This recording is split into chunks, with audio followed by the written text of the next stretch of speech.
Welcome to F007 Channel. Dukung terus F007 Channel dengan like, share, comment, and subscribe. Melanjutkan cerita berikutnya dari Battle Through the Heavens.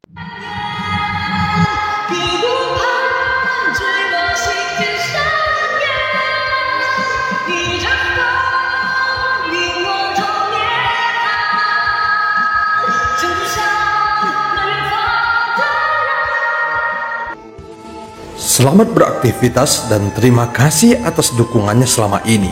Semoga semua sobat F007 selalu diberikan kesehatan dan rezeki yang berlimpah. Amin ya robbal alamin. Pada part sebelumnya, Xiaoyan masih memurnikan pil pesanan nomor 7 dan bermaksud membuat kualitas terbaik yang belum pernah ditemukannya. Sementara itu, jiwa Ning Yao perlahan keluar dari jantung biru dan mulai mengembun. Ning Yao memberanikan diri berkomunikasi dengan roh dunia kuno, dewa abadi dan iblis. Dia tidak menduga itu akan langsung meresponnya. Aku dapat membantumu menerobos keabadian para dewa, tetapi ada syaratnya. Saat Ning Yao menggertakkan giginya, tiba-tiba terdengar suara dari roh dunia kuno, dewa abadi dan iblis di dalam benaknya. Apa persyaratannya? Ning Yao sadar bahwa dia tidak akan pernah membuat terobosan jika masih ada lapisan belenggu di jiwanya. Hal inilah yang ditinggalkan oleh Yang Mulia sebelum kematiannya, sehingga kekuatan mereka hanya mentok pada langkah ke-9 keabadian Kaisar. Tentu saja tidak mungkin bagi Yang Mulia membiarkan Raja Roh dari Istana Surgawi menjadi keabadian para dewa. Namun Yang Mulia tidak membasmi mereka sepenuhnya. Hal ini bukan karena Yang Mulia tidak mampu memusnahkan mereka. Ada kemungkinan Yang Mulia takut dengan orang kuat yang ada di belakang mereka. Atau ada kemungkinan jika Yang Mulia melakukannya, maka orang-orang yang tidak bersalah akan berada dalam bahaya. Hanya dengan cara membelenggu kekuatan mereka inilah Xiaoyan dapat mengejar ketertinggalan kekuatannya dari para Raja Roh, sehingga dapat mendorong dirinya sendiri untuk mencapai kemajuan yang lebih cepat. Mungkin inilah niat Yang Mulia sebenarnya. Sebelum Xiaoyan menerobos keabadian Kaisar, kekuatan Istana Surgawi seperti gunung yang tidak dapat diatasinya. Selain memiliki banyak pengikut, Istana Surgawi juga memiliki Raja Roh yang kuat. Mereka memiliki jantung biru, bahkan Xiaoyan pernah mengalami krisis kematian saat menghadapi mereka. Namun perbedaan kekuatan itu membuat Xiaoyan secara tidak langsung membuat kemajuan dengan pesat, sehingga dia berhasil membunuh Tianxun. Hanya saja, Xiaoyan tidak mengetahui ada bahaya besar yang tersembunyi sedang menantinya, dan sekarang dia masih fokus memurnikan pil. Kamu harus berjuang demi dunia kuno, dewa abadi dan iblis selama 1000 tahun. Dan dalam 1000 tahun ini, kamu tidak boleh pergi dari dunia ini. Setelah beberapa saat, suara dari roh dunia kuno, dewa abadi dan iblis perlahan terdengar di telinga Ning Yao. Yang terakhir langsung mengerinyit ketika mendengar ini. 1000 tahun bukanlah masalah jika Sensi dan Taisu tidak memulai perang. Namun sekarang aku juga masih membutuhkan kekuatan orang kuat itu. Bukannya aku takut Taisu akan dikalahkan. Namun orang kuat itu memberikanku tugas untuk membantu Taisu. Jika aku tidak bisa menyelesaikannya, maka aku akan mati. Jika tidak dapat menerobos keabadian para dewa tepat waktu dan kembali ke Sensi, maka tidak ada pil dewa yang diberikan oleh orang kuat itu. Sehingga jantungku akan runtuh dan saat itu aku pasti akan mati. Aku khawatir jika kesempatan ini tidak kuambil, maka aku tidak akan pernah bisa menerobos keabadian para dewa lagi. Mata Ning Yao menunjukkan ekspresi perjuangan yang kuat. 1000 tahun ini terlalu lama dan dia tidak sabar melaluinya. Namun dia juga tidak bisa menunggu lagi dan dia harus menerobos keabadian para dewa secepat mungkin dan kembali ke Sensi adalah tujuan utamanya. Bisakah kamu mengubah persyaratannya? Kata Ning Yao dengan nada getir. Bantu dunia kuno dewa abadi dan iblis untuk memperbaiki penghalang dunia yang rusak. Jika kamu bisa melakukannya, maka selain membantumu menjadi keabadian para dewa, kamu juga bisa mendapatkan keberuntungan dunia kuno dewa abadi dan iblis. Itu pasti akan membuatmu sangat puas. Suara roh dunia kuno dewa abadi dan iblis terus terdengar. Ning Yao tidak bisa menahan kedutan di sudut mulutnya saat mendengar kata-katanya.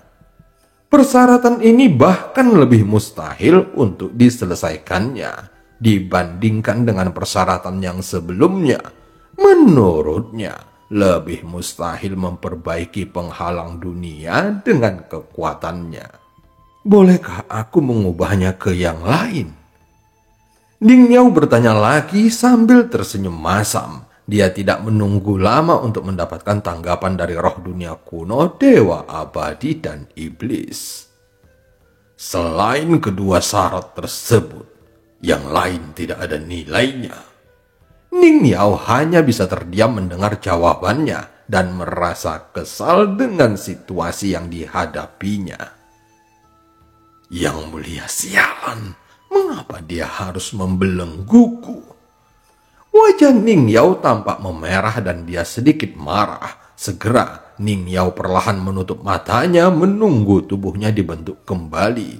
Namun sesaat setelah memejamkan matanya, dia tiba-tiba membuka matanya lagi. Dalam 1000 tahun akan banyak hal yang terjadi. Bagaimana jika aku diizinkan untuk menerobos keabadian para dewa terlebih dahulu, lalu memikirkan rencana selanjutnya? Ning Yao bergumam di dalam hatinya, apabila kekuatannya tidak bisa menerobos, maka dia tidak akan memiliki kepercayaan diri untuk mencari tahu siapa yang telah membunuh Tianxun. Apabila kekuatannya tidak bisa menerobos, maka dia tidak akan memiliki kepercayaan diri untuk mencari tahu siapa yang telah membunuh Tianxun. Apalagi selain dirinya, masih ada satu lagi dari Sensi dan bersama-sama berada di dalam gerbang kuno ini. Mungkinkah kematian Tianxun ada hubungannya dengan orang ini? Sampai saat ini, Ning Yao masih belum menemukan jawabannya. Bagaimana mungkin Tianxun yang juga memiliki jantung biru bisa mati? Secara logika, tidak mungkin Tianxun bisa mati sepenuhnya. Ketika memikirkan hal ini, Ning Yao tiba-tiba semakin ketakutan. Kematian Tianxun jelas bukan suatu kecelakaan, namun hal itu dilakukan dengan perencanaan yang matang. Menurutnya, tidak mungkin orang-orang dari dunia kuno dewa abadi dan iblis yang memusnahkan Tianxun. Ning Yao memiliki intuisi kuat yang memberitahunya bahwa kemungkinan besar orang yang membunuh Tianxun tidak berasal dari dunia kuno dewa abadi dan iblis. Bagaimanapun mereka tidak pernah berinteraksi dengan dunia kuno dewa abadi dan iblis sebelumnya. Apalagi mereka juga tidak memiliki kebencian yang mendalam. Namun dia tidak menyangka ada orang yang memiliki kemampuan untuk menghancurkan jantung biru. Siapa sebenarnya yang membunuh Tianxun? Mungkinkah dia juga datang ke dunia kuno dewa abadi dan iblis pada saat yang sama denganku? Apakah setelah melenyapkan Tianxun, dia juga menargetkanku sehingga mengejarku sampai ke sini? Memikirkan hal ini, hati Ning Yao sepertinya menegang. Dia merasa seperti dicubit dengan 5 jari oleh seseorang. Jika dia muncul di sini sekarang, bukankah itu saat di mana kematianku akan tiba? Setelah memikirkannya di dalam hatinya, tekad Ning Yao tampak semakin kuat. Aku berjanji kepadamu akan berjuang untuk dunia kuno dewa abadi dan iblis selama 1000 tahun dan tidak akan pernah meninggalkan dunia ini. Ning Yao tiba-tiba meraung lagi, namun ekspresinya tidak lagi setenang dulu. Meski bahayanya belum mendekat, namun kematian Tianxun terlalu aneh. Awalnya ini tidak cukup membuat Ning Yao gugup dan curiga. Tetapi dalam kata-kata yang keluar dari roh dunia kuno dewa abadi dan iblis sebelumnya, memberitahunya bahwa selain dirinya, masih ada satu lagi yang berasal dari dunia sensi. Oke, roh dunia kuno dewa abadi dan iblis segera meresponnya. Hal ini membuat Ning Yao merasa curiga. Apakah suara ini benar-benar berasal dari roh dunia kuno dewa abadi dan iblis? Ning Yao merasa sedikit aneh, namun pada saat ini Ning Yao segera merasakan jiwanya bergetar. Kemudian dia merasa jiwanya diperas secara gila-gilaan yang membuat jiwanya menjerit kesakitan. Saat berikutnya, terlihat di dahi Ning Yao ada garis merah yang muncul. Segera, kekuatan tak kasat mata ini perlahan mencabut benang merah yang telah terkubur di dalam jiwanya. Saat ini Ning Yao sepertinya merasa ususnya ditarik keluar sedikit demi sedikit sampai benang merah ini tercabut seluruhnya. Sekarang Ning Yao merasa belenggu jiwanya telah dilepaskan, seolah-olah batu besar yang menekannya selama ini telah hilang. Perasaan nyaman ini membuatnya merasa cukup bahagia. Segera kekuatan tak terlihat dari sekelilingnya dengan cepat menuju ke arahnya. Terlihat kecepatan pemulihan tubuh fisiknya menjadi lebih cepat. Terima kasih roh dunia kuno dewa abadi dan iblis. Saat ini Ning Yao sangat bersemangat. Dia sepertinya merasa telah berhasil menerobos keabadian para dewa. Selama aku bisa kembali ke keabadian para dewa, bahkan jika Tianxun telah dimusnahkan, aku tidak akan takut menghadapinya. Selama ini dia juga tidak berani muncul dengan mudah.